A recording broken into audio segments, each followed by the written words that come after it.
I'm Christy Frierson, and I would like to start today's broadcast off with a message. I need to issue Papaya Dreaming, the Reddit user, TSM fan, and most importantly, the human being, an apology for my words and actions on yesterday's broadcast. Is that good? No more. What I said was unprofessional and out of line with what we stand for here at the LEC. The person responsible no longer works for Riot. Wait, what? Kevin? Kevin!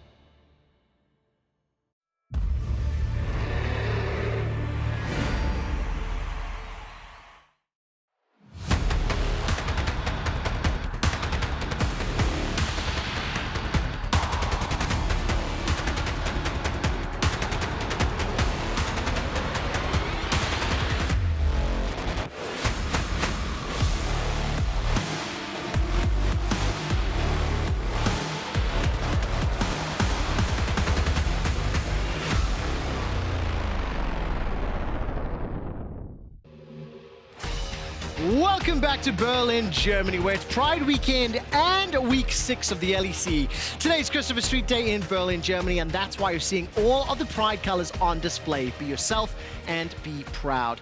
Turning to the LEC, a league where the impossible is the norm, and it's impossible you're standing here, you were fired. You're not meant to be here. There have been no papers presented to me yet.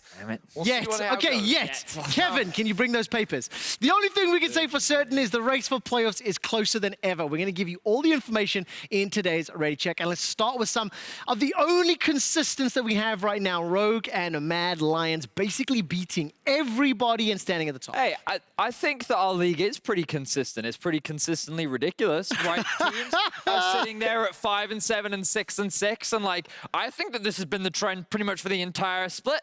Quickshot, and I don't think it's really going to change as we move into the next I'll few go weeks. with Quickshot. I like that one. Ender, yesterday's huge upset win, Schalke taking down G2. It was fantastic. Yeah, I mean, is it an upset now? Like, I don't know. Okay. The G2 we saw kind of garbage. Anyways, Schalke, on the other hand, looked absolutely phenomenal. I think each of these players stepped up on the day, bodying G2. Dreams in particular, huge shout out to his Nautilus. He made Perks get caught out 10, 12 times, a ridiculous amount. He was on fire. Yeah, absolutely the case. And I mean, it was impressive. It's a little sad that the only two teams that Schalke have been able to beat is Fnatic and G2. We spoke to Odo last night, and I kind of forced him to say, like, if he could eliminate two teams from playoffs, he was like, I'd like it to be Fnatic and G2. You were trying to save me from that, though. Yeah, I mean, I think that Schalke, while it is highly improbable that they will make playoffs, we know that they will ruin someone's day. And the question is who? Yeah. Because what we know is that they have the ability to upset some teams if they can get the right picks in their hands. So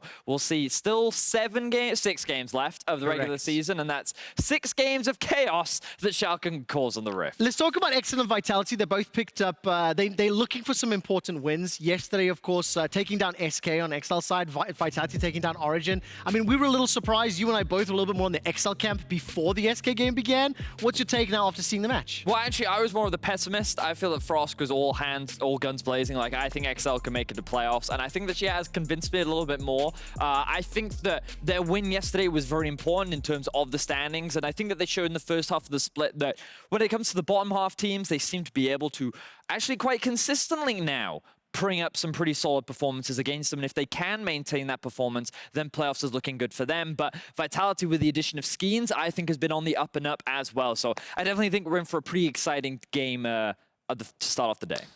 Yeah, I think that matchup is going to be really important for the playoff implications. Of course, XL beating SK means they have the 2-0, so the head-to-head against them, which is going to be really important because all those teams, we see how close it is.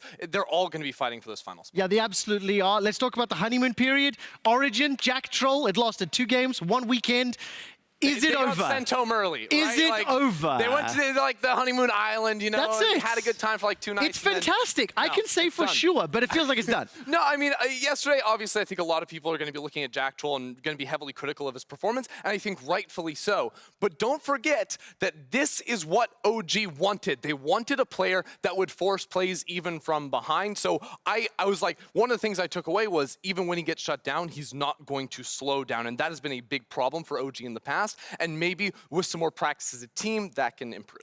Ooh, optimistic outlook. I like it. I'm feeling more negative these days, so I appreciate the optimistic. They're still 2-1 with Jack Troll. Let's not get off the hype train just yet. Okay, not just yet. Vedius, just quickly chiming in on what you saw from Jack Troll, maybe what we can anticipate today. I think Jack Troll versus Hylissang is going to be a fascinating matchup, and I'm just going to leave it at that.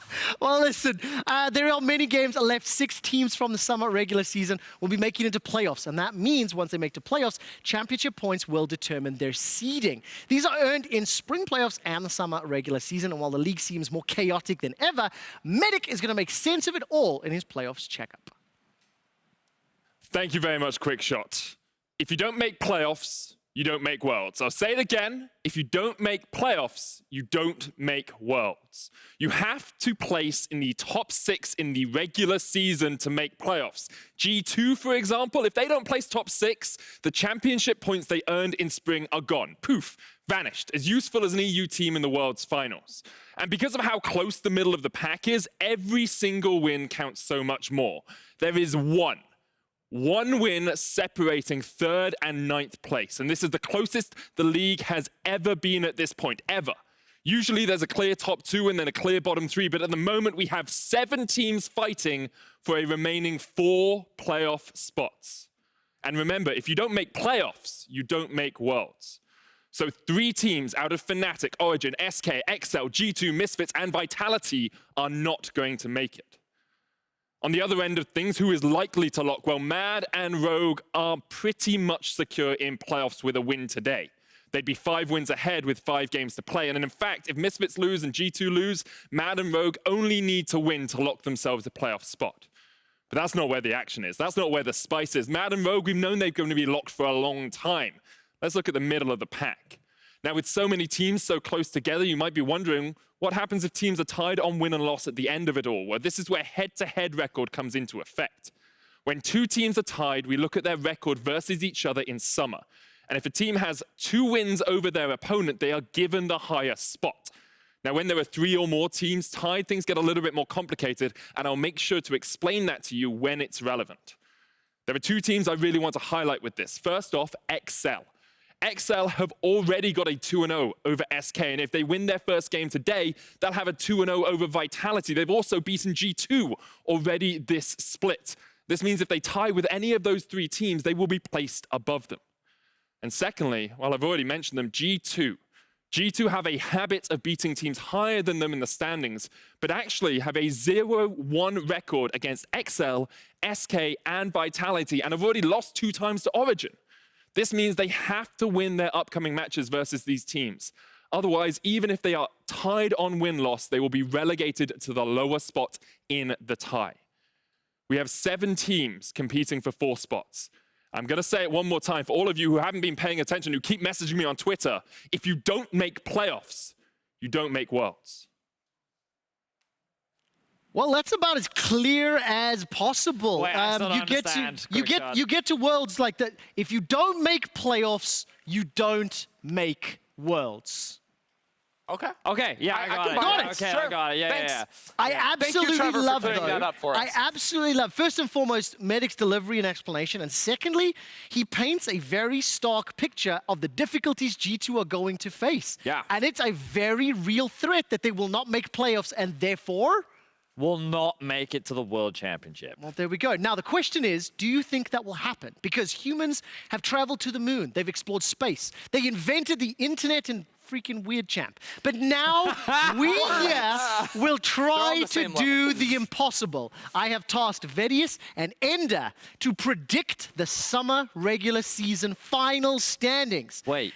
Vedius and Ender, you have to give me the regular season standings. You have to predict. Wait, you mean like just the 6 teams in no, playoffs? 1, 2, 3, 4, 5, 6. You have to be able to predict. Like that was the whole Sorry, point. we didn't sign up for that. Did you do that, Ender? No, I didn't do that. Do you think I ever did my homework? The entire point of this was give me a prediction. So what if you say we gave you 6 didn't finish your homework? They didn't finish their homework. No, we gave you 6 teams that will be in playoffs. Yeah.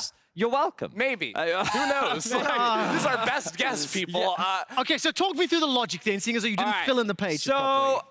Mad Lions and Rogue, really easy. I don't know if you saw Medic's playoff checkup, but it's pretty confirmed that they will be our top 2. Very difficult, not impossible yet, but it's very likely those will be our top 2. Now, Fnatic, G2, and Origin, right?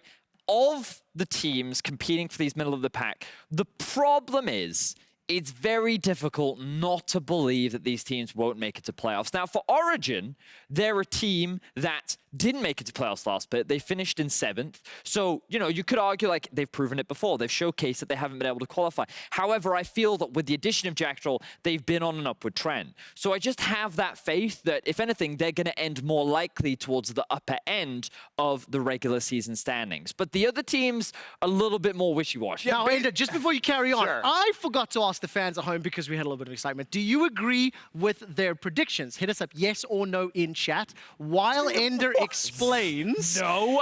Now, Sorry. They don't agree with you, Vedius. Yeah, I'm gonna swing this that is the other combined. way. This is combined. But yes, let us know. Yeah, so basically, 1, 2, we know. The rest, it's so hard to place them because of how, you know, up and down it has been. So there is a little bit of that faith, and specifically for a team like G2, I'm going to address it. Like, I don't want to be like a G2 sellout, but until they don't make it to playoffs, I'm not going to believe that they won't make playoffs. But the second they don't make playoffs, I will like be like, yeah, that kind of makes sense. They've been playing like absolute garbage for this entire split. You just, it's that problem where like they keep having this thing where we're all just like, they're probably going to lose, and then they just don't. And it's, Frost said it yesterday, they always perform when it matters the most. And throughout this split, they've actually been performing better against teams that are supposedly better than them. So now that's pretty much everyone. yeah, so After they lost to Schalke yesterday, right? Yeah, exactly. So I still think G2 and Fnatic will still be able to make it to playoffs. Listen, the fans at home don't agree with either of No, you, right? this is. Chat, tell us why. We don't have that capability. Yeah, so one last thing I do want to say that I do find really interesting with the final race is that out of all the teams that are tied right now at the bottom with like G2, Misfits, Vitality, and Excel, they all play each other once before the end of the split. So a lot of times when you would pose this question, we look at like what is the remaining strength of schedule, like who has the better odds of coming out on top. But in reality, they all have full control over their destinies. So like, they actually have the ability to influence themselves, which makes it so much harder to predict. So I'm just hearing. So the question you asked was, tell us Twitch chat why. One second. So the producers are telling me because you're weird, champ. That's why they don't agree with you. Sense. Thank you, chat. That's actually what the producers are telling me. Hold it in. He's gone.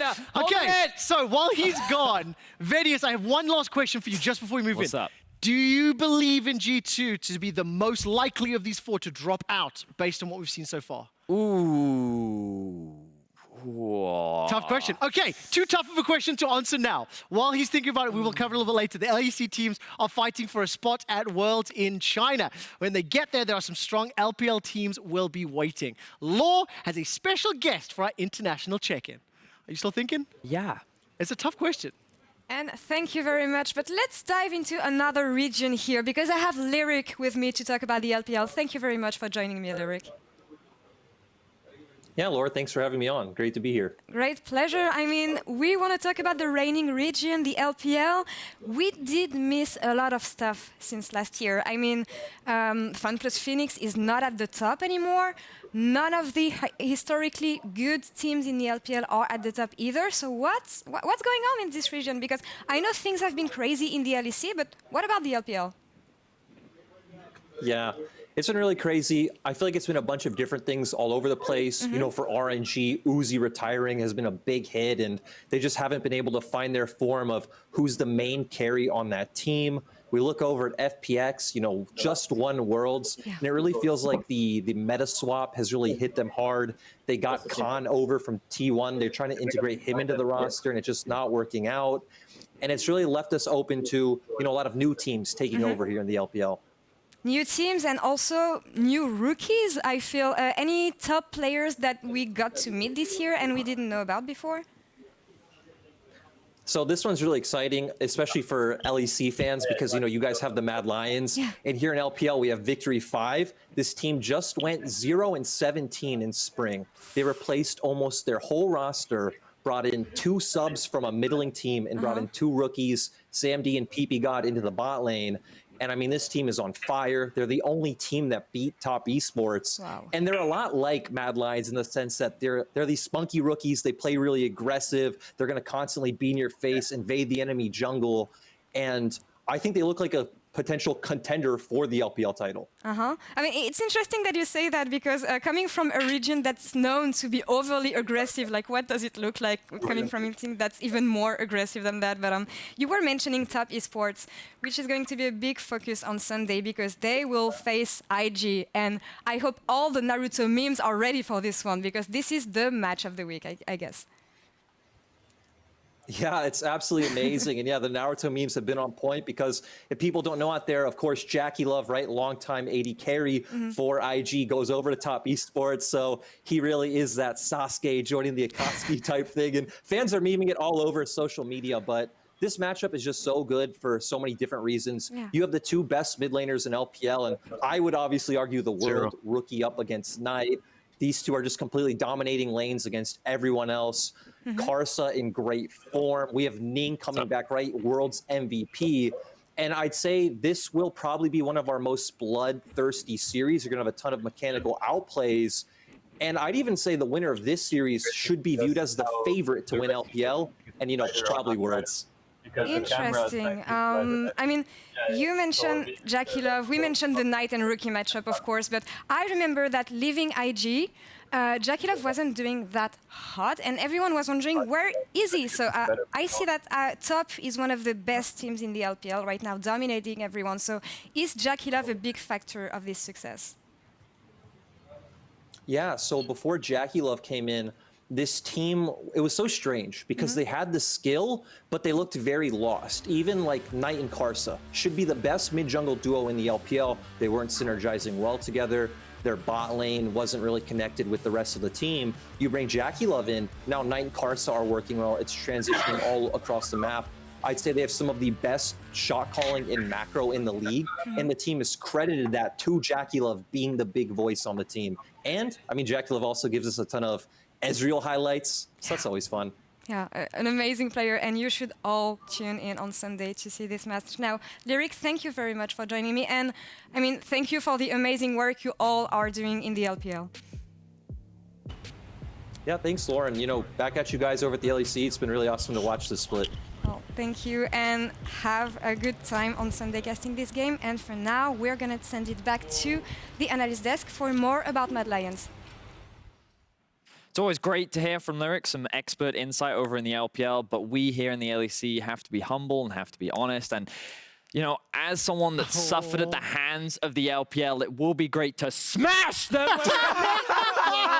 Matt gonna show the PP God has got nothing on us. LEC all the way. Woo! And I cannot wait to watch Mad Lions go 3-0 against Top Esports at World Finals. And when they do, we're going to see some spicy celebrations. Do you know why, Ender? Do you know why? Because I want to see the return of the Squirtle Squad. That's right. Bring it up on screen. PP God's going to be walking on the launch stage, and then Kaiser's going to walk up to him with his shades, and he's going to flick them on, and it's going to be, boom, Mad Lions here to challenge. And you guys call me weird, champ? What the hell? Okay, but more seriously though, I love the fact that Mad Lions are like showing up. I love hearing other commentators talking about Mad Lions. And if I were to put you on the spot and say, what's your favorite Mad Lions win celebration? You know, like they're going to have against LPL in the World Finals. What would you like to see them recreate? I mean, without a doubt, yesterday, it's just so many layers of meme. Yes. It's like an onion.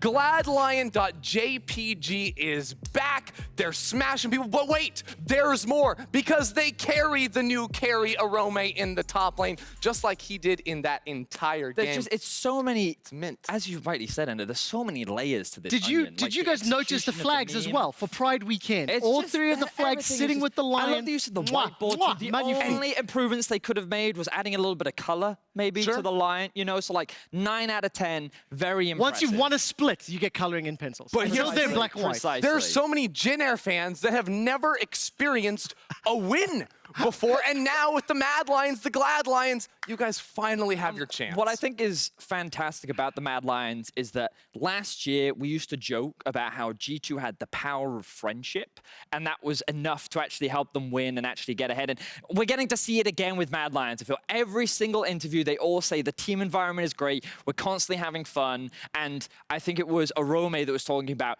you can see in the play the mentality of the team, and it feels like that there's nothing but positivity coming from the Mad Lions right Absolutely the case. Let's see if that continues today, because Mad Lions are currently joined by Rogue in first place. Later tonight, they will face off against G2 Esports in our match of the week. Just get friends.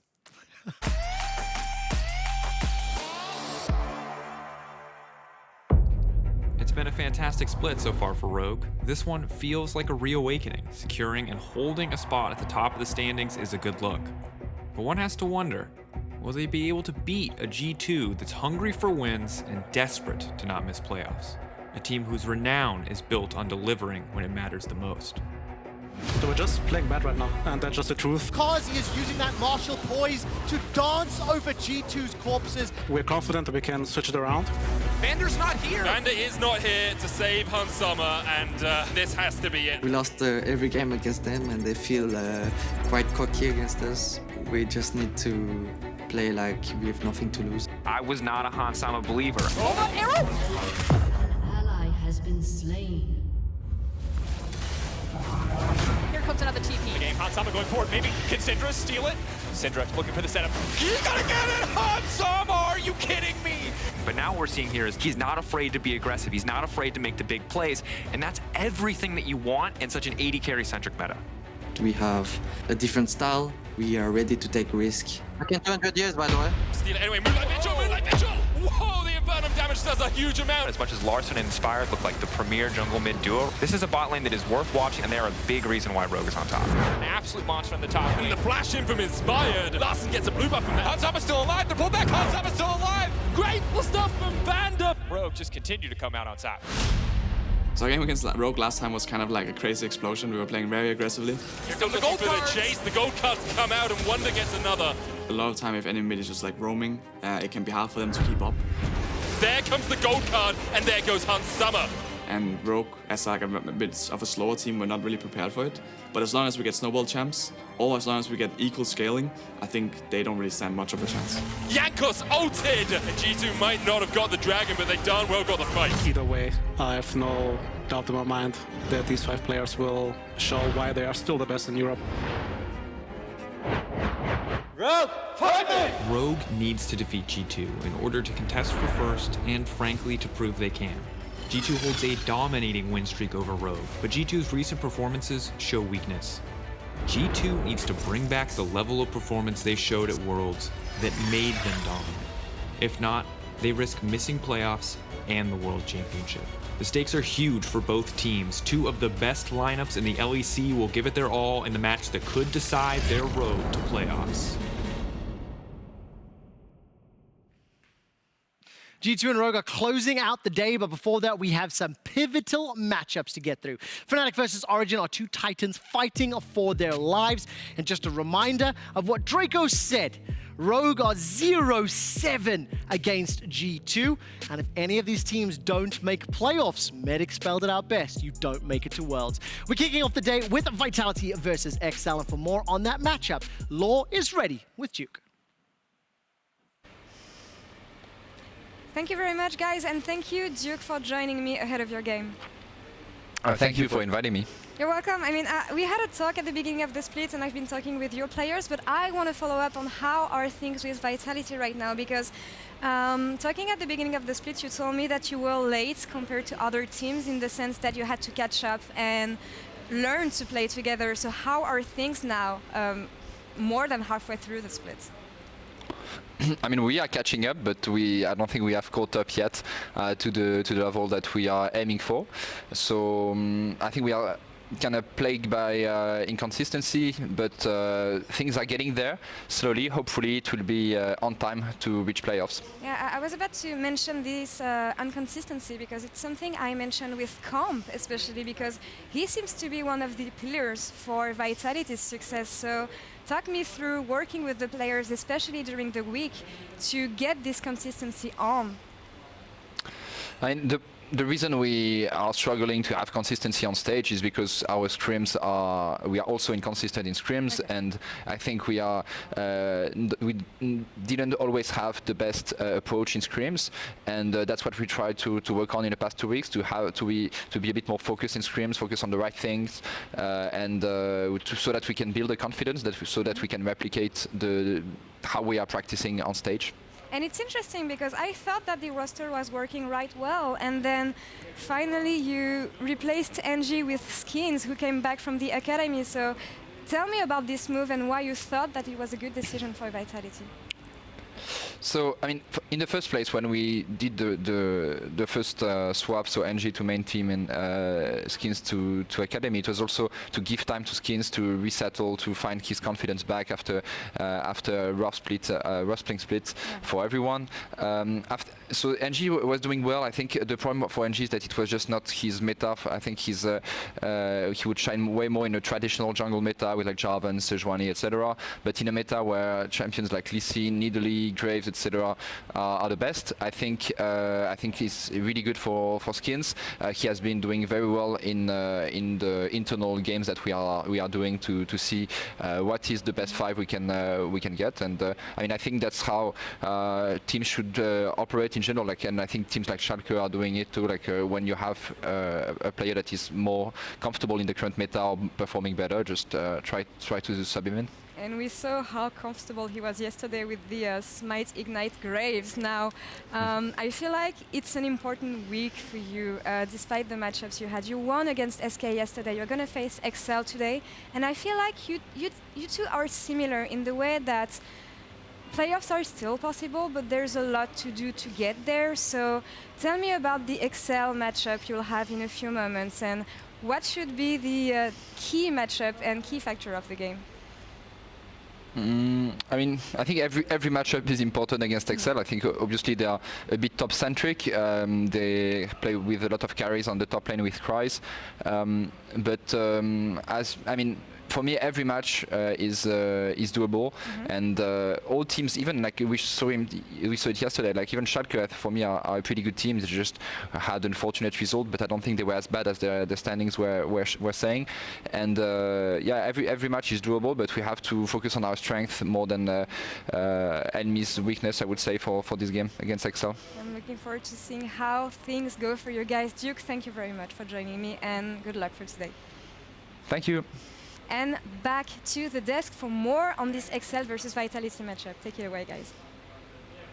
Thank you very much for the interview, Law and Duke. Both Vitality and XL got a win yesterday, and a 2-0 week today with another win will be massive for both of these teams. They're currently tied for 6th place, and a win can separate them from the pack somewhat, but that pack is very, very close.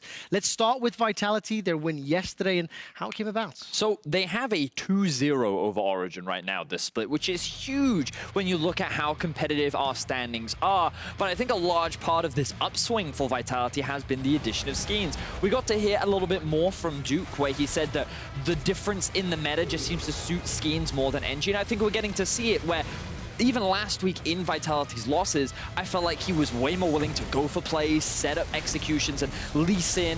Things like the Graves definitely seem to be more within his wheelhouse. So has this elevated Vitality dramatically? No, but I definitely think it's a step in the right direction. I do think Skins has definitely helped improve this Vitality roster. On the other side of the rift, though, you do have this XL team that has also made some improvements. You know, one of the common criticisms for them was that they were struggling to execute mechanically a lot of the time. They made these these mistakes and these blunders that cost them a lot. But I think solo lanes yesterday looked really solid in the mid to late stage team fights. Cryz was able to have a big impact. Special was also doing some nasty things in that game too. And most importantly, Cajal landed every single smite inside of those dragon pits for the Elder, the Soul, and all that. Now let's talk a little bit about what Medic was talking about in terms of how XL happened to have very strong head-to-heads with all the teams around them. Both of you put XL in your top 6 when looking at who's going to make it. Now, you wouldn't say where they would finish, but let's start Vedius a little bit on XL and how you and I were both surprised because we were more on the SK camp. So I think that Frosk teed it up nicely, that XL have showcased an ability to beat the teams that are towards the bottom end of the standings. Right. And like, obviously the bottom end is a bit of a vague term, but teams that you would typically expect to be in the bottom half, they seem to be doing very well with. In particular, these are their direct competitors. And the big question mark for me was, could they solve some of the execution errors that I think they've had pretty consistently throughout the split? Yesterday, I think we did get to see that, and huge props to Special. I hope we get to see that level of performance for the rest of the split. We have very little time left, but I need to know who you think will win this game, XL or Vitality. End of Vedius. I said XL's getting to playoffs, XL. Yeah, I'm in the XL bandwagon. There we go. Both of my analysts think it's a 2-0 for XL. Let's find out if it's true. Let's head to the casters to kick off the action.